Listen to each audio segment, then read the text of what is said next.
ஒருவர் தனது ஓய்வு நேரத்தை பயன்படுத்தும் விதம் அவர் செல்வந்தர் ஆகும் வாய்ப்பை கணிசமாக பாதிக்கின்றது.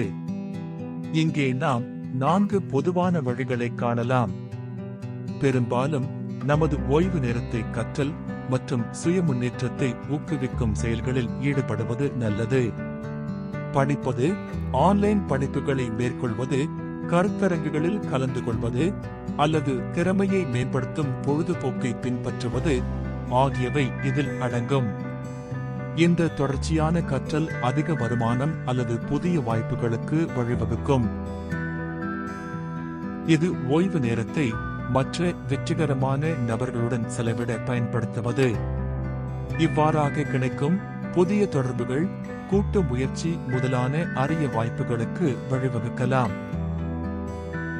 பணத்தை வீணான முறைகளில் செலவழிப்பதற்கு பதிலாக முதலீடுகளை ஆராய்ச்சி செய்வதற்கும் நிர்வகிப்பதற்கும் ஓய்வு நேரத்தை பயன்படுத்தி அதிலிருந்து புதிய வருமானம் அல்லது அதிக லாபம் பெற வாய்ப்புள்ளது.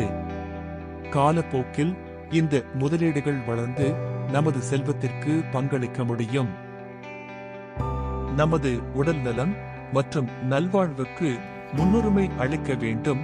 நீண்ட கால வெற்றிக்கு நல்ல ஆரோக்கியம் முக்கியமானது என்பதை புரிந்து கொள்ளவும். உடற்பயிற்சி, தியானம் அல்லது ஆரோக்கியமான உணவு முறைக்கு நேரத்தை செலவிடலாம். அதை விடுத்து ஒரு வாதத்திற்கு எடுத்துக்கொண்டால், மறுபுறம் வறுமையுடன் போராடுபவர்கள் பெரும்பாலும் தங்கள் ஓய்வு நேரத்தின் மீது குறைவான கட்டுப்பாட்டை கொண்டுள்ளனர். அவர்கள் ஒரே நாளில் பல வேலைகள் அல்லது நீண்ட மணி நேரம் வேலை செய்கிறார்கள். ஓய்வு நேரம் கிடைக்கும் போது ஓய்வே அவர்களின் முக்கிய தேவையாக இருக்கும். எனவே இது அனைவருக்கும் பொருந்தாது.